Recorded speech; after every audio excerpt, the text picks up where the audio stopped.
지금 한국에서 가장 뜨거운 이슈 중 하나가 바로 수사, 기소 시스템 개혁이잖아요. 그런데 그 개혁의 모델로 계속 언급되는 나라가 있습니다. 바로 영국이에요. 수십 년 동안 고민해온 영국의 경험, 과연 우리에게 어떤 힌트를 줄 수 있을까요? 네, 바로 이 질문에서 오늘 이야기를 시작해 보려고 합니다. 지금 우리 상황이랑 맞물리면서 영국의 경험이 갑자기 굉장히 중요해진 거죠. 자, 그럼 지금부터 그 답을 한번 같이 찾아가 볼까요? 자, 그럼 첫 번째 이야기부터 시작해 볼게요. 영국의 이 긴 여정을 한마디로 딱 요약하면 두 가지 핵심 가치 사이에서 끊임없이 줄다리기를 해온 과정이라고 할 수 있어요. 그게 뭐냐면 바로 공정성 그리고 효율성입니다. 오늘 이야기 전체를 관통하는 핵심 키워드가 바로 이 두 가지 가치의 충돌이에요. 그러니까 권한을 쫙 쪼개서 공정성을 잡을 거냐, 아니면 하나로 합쳐서 효율성을 극대화할 거냐, 이 팽팽한 긴장감, 이 줄다리기가 바로 영국 시스템의 역사를 만들었다고 보시면 됩니다. 자, 그럼 옛날 이야기부터 한번 시작해 볼까요?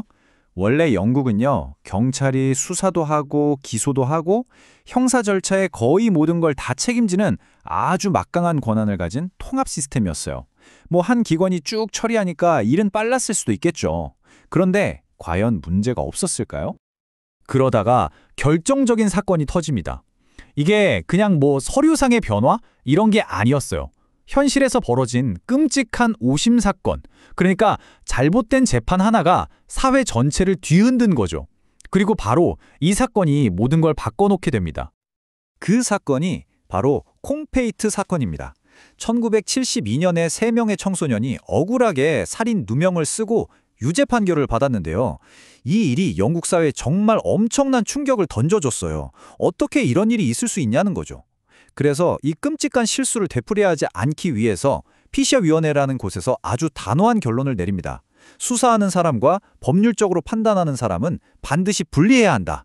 바로 이 권고에 따라서 1986년 드디어 경찰의 기소권을 넘겨받는 독립기관, 왕립기소청, 바로 CPS가 탄생하게 된 겁니다.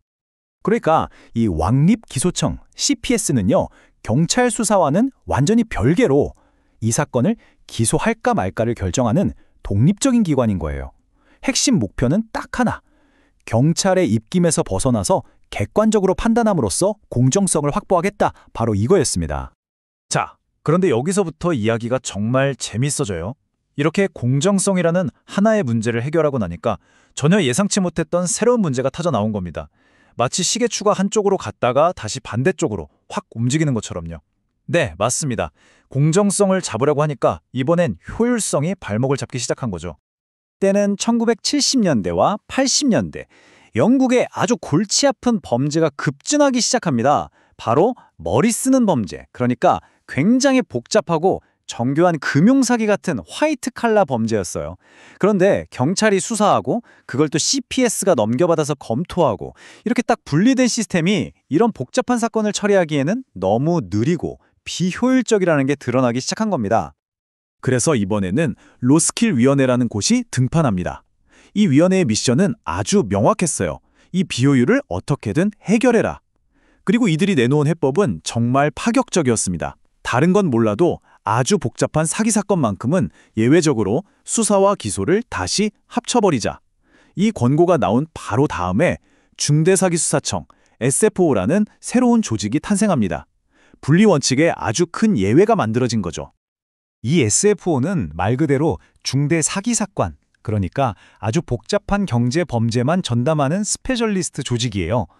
앞에서 본 CPS랑은 정반대죠. 수사관과 검사가 한 팀으로 일하는 수사 기소 통합 모델인 겁니다. 왜 이렇게 했을까요? 네, 바로 특정 유형의 범죄에 대해서만큼은 효율성을 최고로 끌어올리기 위해 일부러 만든 아주 전략적인 예외였던 거죠.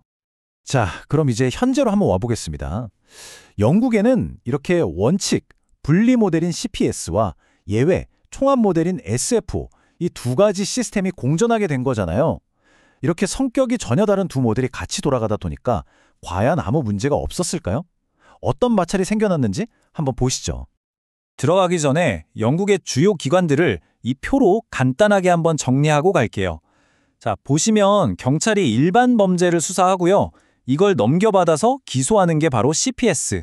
이게 분리 모델이죠. 반면에 복잡한 사기 사건은 SFO가 수사부터 기소까지 다 합니다.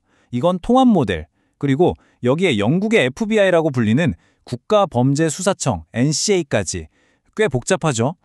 자, 그럼 진짜 현실적인 문제의 첫 번째입니다. 생각해보세요. 원칙대로라면 서로 분리되어 있는 경찰 수사관하고 CPS 기소관이 한 사건을 처리하려면 결국 협력해야 하잖아요. 과연 이 과정이 매끄럽게 잘 돌아갈까요? 현실은 그렇지 않았습니다. 여기서 바로 그 유명한 핑퐁 효과라는 게 나타나요. 말 그대로 탁구 치는 것처럼요. 경찰이 수사해서 서류를 CPS로 넘겨요.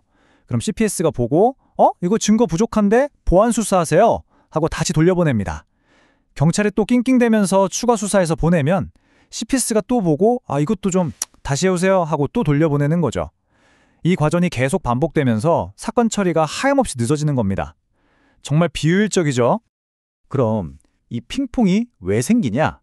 결국은 소통 부족이에요, 소통 부족. 현장에서 일하는 사람들 얘기를 들어보면 서로 답답해 죽는 거죠.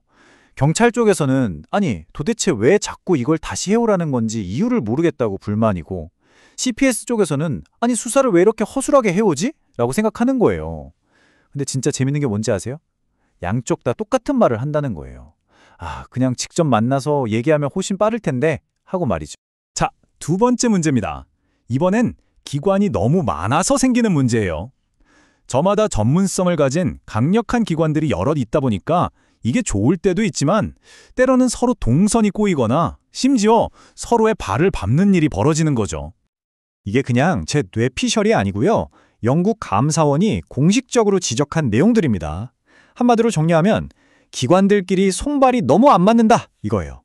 예를 들면 여기도 감시팀, 저기도 감시팀, 똑같은 일을 하는 팀을 중복으로 만들어서 예산을 낭비하고요. 이 사건은 A 기관이 맡아야 하는지 B 기관이 맡아야 하는지 기준도 명확하지가 않아요. 심지어 각자 다른 컴퓨터 프로그램을 쓰다 보니까 중요한 정보 공유조차 제대로 안 되고 있다는 겁니다. 심각하죠? 자, 그럼 지금까지 살펴본 영국의 경험들, 이걸 통해서 우리가 얻을 수 있는 교훈은 뭘까요? 이 복잡한 이야기들을 정리해서 우리에게 어떤 의미가 있는지 한번 짚어보면서 마무리해보겠습니다. 결국 이 두 기관이 영국 시스템의 핵심을 그대로 보여주는 겁니다. CPS를 보면 공정성을 위해서는 수사와 기소를 분리하는 게 정말 중요하구나라는 걸 알 수 있고요. 반대로 SFO를 보면 근데 어떤 사건은 효율성을 위해서 하나로 합치는 게 훨씬 낫구나라는 걸 알 수 있죠. 그러니까 영국 시스템이 우리에게 던지는 메시지는 명확해요. 세상에 완벽한 정답은 없다는 겁니다. 그렇다면 진짜 중요한 건 뭘까요? 바로 이겁니다. 제도를 설계할 때 분리가 맞냐, 통합이 맞냐, 이 흑백 논리로 접근할 문제가 아니라는 거예요. 그것보다는 어떤 모델을 선택하든 그 안에서 기관들이 어떻게 잘 협력하고 소통하게 만들 건지, 그리고 누가 무엇을 책임질 건지 이런 구체적인 운영의 묘를 살리는 게 훨씬 더 중요하다는 거죠. 자, 오늘 이야기의 마지막 질문을 여러분께 던지면서 마무리하려고 합니다. 공정성, 그리고 효율성, 이 두 마리 토끼를 다 잡는 시스템이라는 게 과연 가능할까요? 만약 가능하다면 그건 대체 어떤 모습일까요? 바로 이 질문에 대한 고민이 앞으로 우리 사회가 더 나은 시스템을 만들어가는데 가장 중요한 첫걸음이 되지 않을까 생각합니다.